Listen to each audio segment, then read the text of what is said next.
Well, let's stay with matters in the opposition. And of course, you've been aware of the back and forth that has been taking place in the Orange Democratic Movement. There was a press statement from Ababu Namwamba and other leaders from Western Kenya. And then there were the rebuttals. We have Ababu Namwamba, who's the Secretary General of the Orange Democratic Movement, who joins us live tonight on Checkpoint.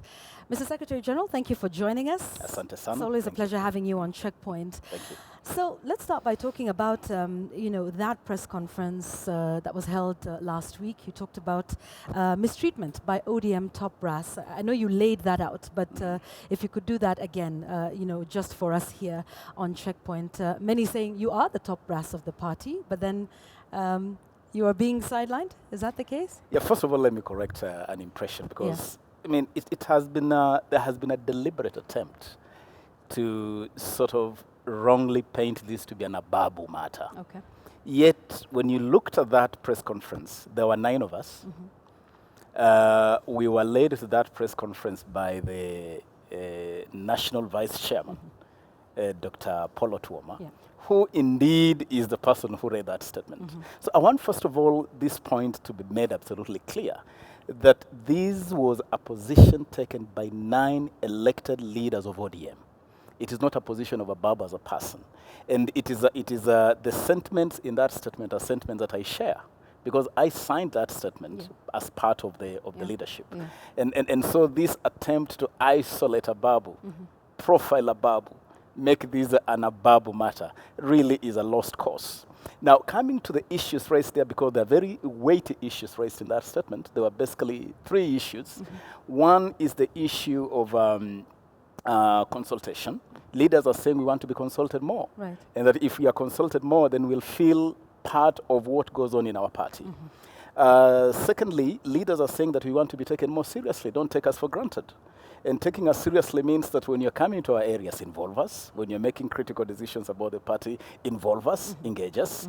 Example was given of the honorable member for Huisero, Honorable Bandola, who was saying, how does the national vice chairman of the party come into my backyard, my constituency, purporting to unveil party officials in my absence without having informed me?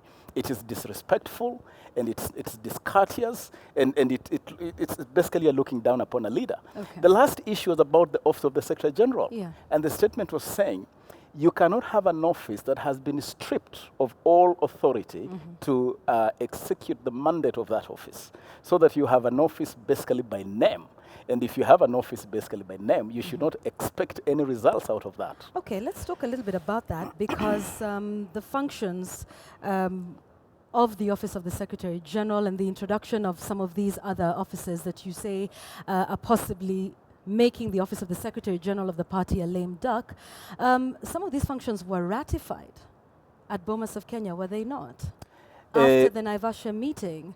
So some would ask, so if you knew this from that time, why complain now? This has been the situation, a situation which you ratified yourself at Bomas of Kenya after the Naivasha meeting. I want to clarify 2 things again. Yeah. Number 1, I'm not complaining.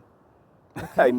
I've never been a whiner. So what would you I'm not whining, I'm not complaining. I'm letting the world know the truth. Okay. And letting the world know the truth does not necessarily mean that you're complaining or you're whining. All right. Number 2, I took the position of Secretary General in good faith, in absolute good faith. I know we had a very difficult time in the build-up to Kasarani. Yeah. Kasarani ended up being Kisirani.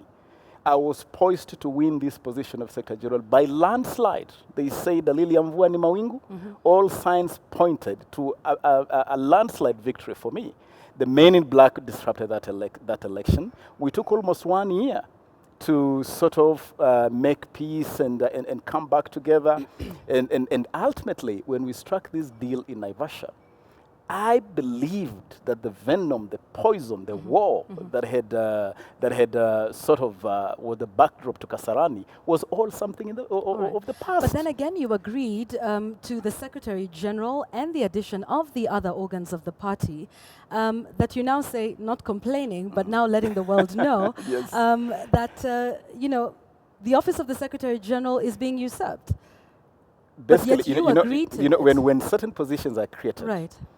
At that point, it was not clear, or it was not apparent, that there was some underhand intention that some of these officers were actually being created. So were you okay with that arrangement then? The arrangement, you need to know, Yvonne, was that some of these things were done haphazardly. Okay. They were not done in any consultative fashion. Things are moved on the floor, decisions are made on the floor, and then they are pushed through, but without really knowing what exactly are going to be the responsibilities of these new officers. But now, as they evolve, you can clearly see that there was a hidden agenda behind this. But that is not what is important, Yvonne. What is important is that the group of 9 leaders, and it's not just the 9 leaders, I can tell you for certainty that a lot other people are part of this agenda. And what they are saying is, there is something that brought us together within ODM. And I'm a founding member of ODM. I'm not a guest in ODM. I'm a shareholder in ODM.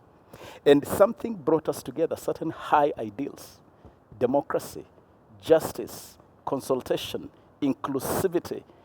All those ideals that brought us together, these leaders are posing this fundamental question. Do these ideals still obtain? Do they?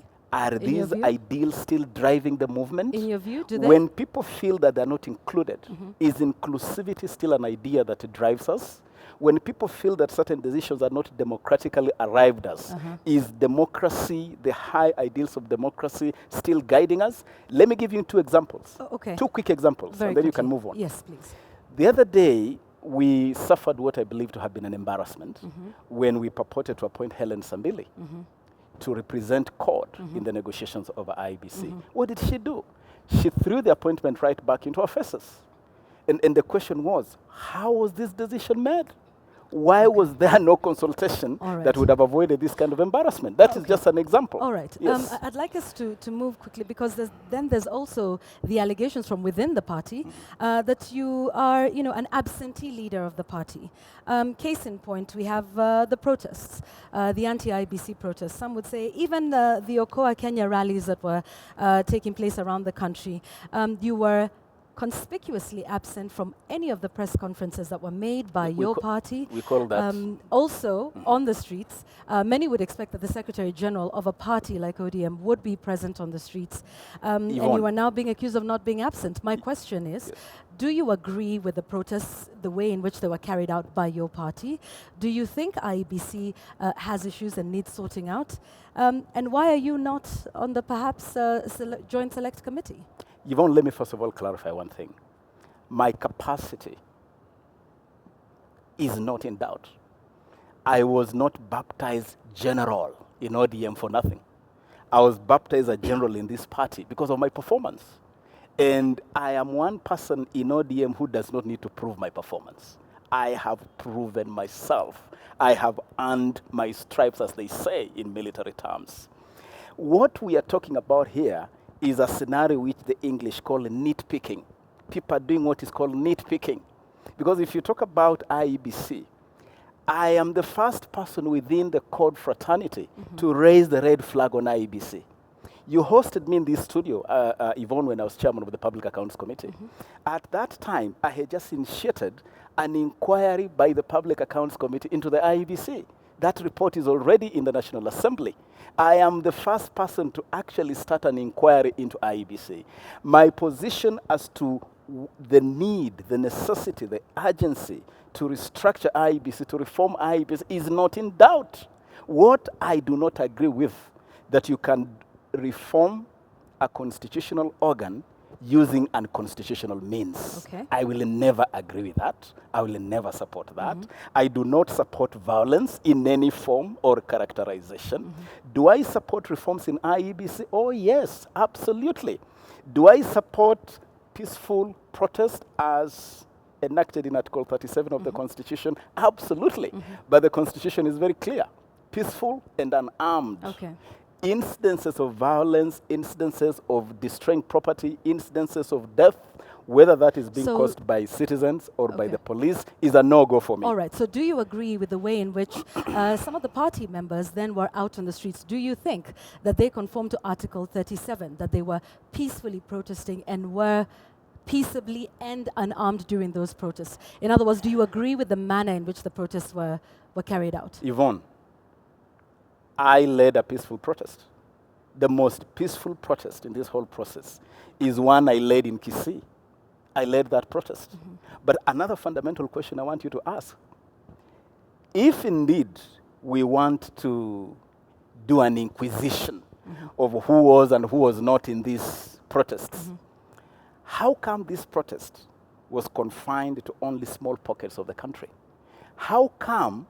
No, that's fundamental. To be honest, that's yes, fundamental. and you're raising some fundamental questions. It's a fundamental issue. But some would say you are the Secretary General of the party. Why did you not raise this within the party? Because even as a Secretary we're General, only in Nairobi and in Mombasa, why aren't we in the other parts of the country? Because shouldn't this have been something you would initiate as the top brass of the party? And it goes back to the point I've made of being a ceremonial Secretary General. Okay. When this decision was made to go to the street, the style of the protest, the timing, the process, I was never consulted.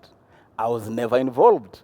I am not a marionette who someone will sit in some place and simply play strings and expect that when you tell me jump, I should ask how high. I'm not that kind of person, Yvonne. Right. Okay. So I will not be party to processes that I am not involved, and that is the reason why Oparanya is the governor for Kakamega and the deputy party leader of this party. Why did he never lead a protest in Kakamega? Why were there no protests in Bungoma where we have a code principle? Why were there no protests in Machakos, in Makueni, in Kitui, where we have another code principle? Okay. If indeed you want to conduct an inquisition, do an inquisition that covers all these and tell me why were all these leaders missing in action? All right. Okay. And it boils down to running an outfit where you're not consulting, all right, where you're not involving people. Okay, yes. Okay. So a statement from Advocate Edwin Simona says that you are an absentee leader in ODM, and I quote, at critical moments you fail to rally the party, fail to participate in the pro-referendum drives, and you have currently stayed off the anti-IEBC drives. He recently took over your office, and I think he's on the phone now. Let's speak to him. Edwin Sifuna? Hi, Yvonne. Hi, we have the ODM Secretary General, Ababu Namwamba, as I'm sure you know by now. Would you like to make your statement to him? Yeah. You have the ceremonial Secretary General. It's good that you've given the substantive Secretary General an opportunity to also speak on this matter. It is quite interesting that, first of all, let me say that I consider Ababu Namwamba my friend, and that I have nothing personal against him, but that as a party we are getting at a critical juncture where we do not want people to engage in excuses, but we need to get ready for the election in 2017. What I hear Ababu to be saying is that the party should actually be concentrating on creating an ideal working environment for Ababu Namwamba, and that is what we should be doing first so that we can make him comfortable before he can come to work. We have been, carrying out a lot of activities in his absence. I have heard him talk about the IEBC protests.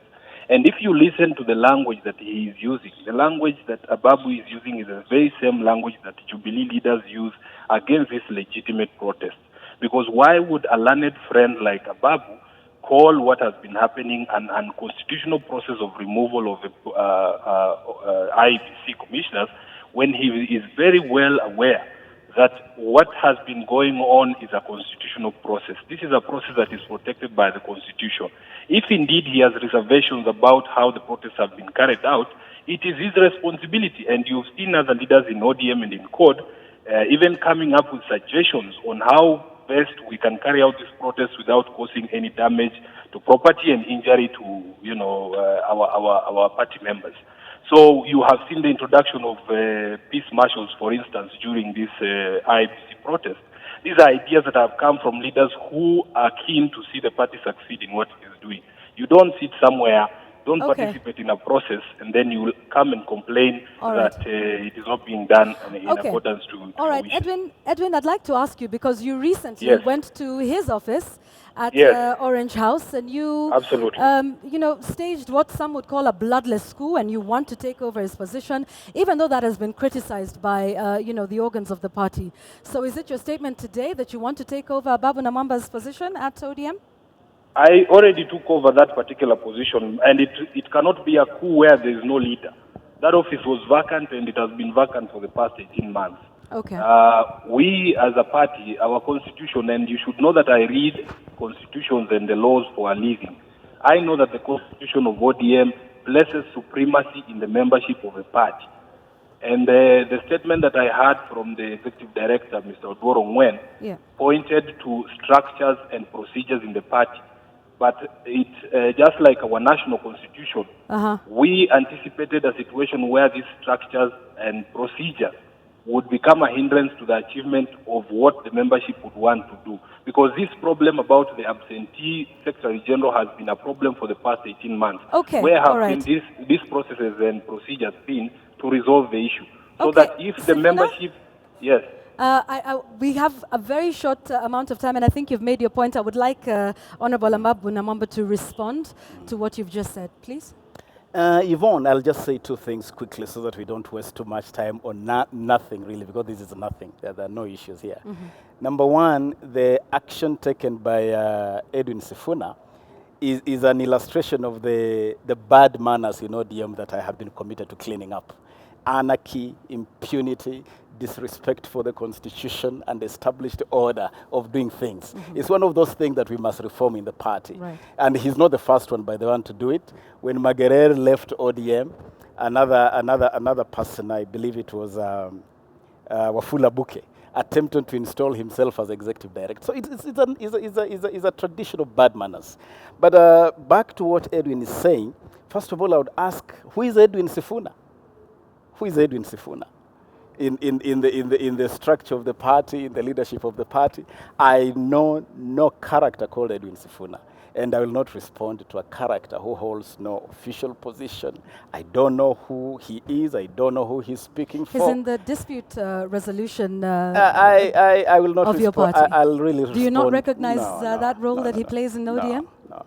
Those are small things that I would not want to respond to. It's a time waster. All right. Yeah. Okay. So what's next for you? Because you said you're not complaining, you're not whining. You've talked about bad manners in the party. Yeah. You're raising some of these issues. So some say either fix it from within or leave ODM. Now, what are the options? Do you think your options are restricted to those two? No. Yvonne, nobody can restrict my options. I am a very independent-minded person. I'm a leader duly elected by the people. I cannot be intimidated. I cannot be cowed. I cannot be boxed into a pigeonhole. I have options. I have choices. And on this matter, what I want to make it absolutely clear to those out there who are attempting to personalize this matter is that many leaders in this party have come together. They have identified issues. They have posed a fundamental question, which I posed to you. The ideals that brought us together, democracy, equity, inclusivity, consultation, the ideals that we want to see even in the management of the affairs of this country, do those ideals still obtain? And what we are saying is very simple. We want to see our party run on the basis of the same ideals we have talked about. When I sought the position of Secretary General, I identified certain critical issues.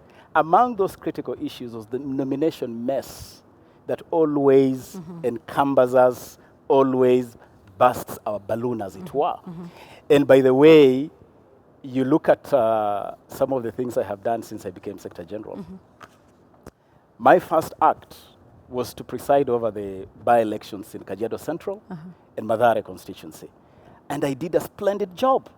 We did clean nominations, very fair, very free, and we delivered those two seats. Okay, all right. Secondly, this is an important point, Yvonne. All right, please. We moved on to start the process of reforming the National Elections Board. I announced the disbandment of that board. Somehow some monkey business has been going on. Mara returning the chair of the board through the back door. How do you disband IEBC and retain Isaac Hassan?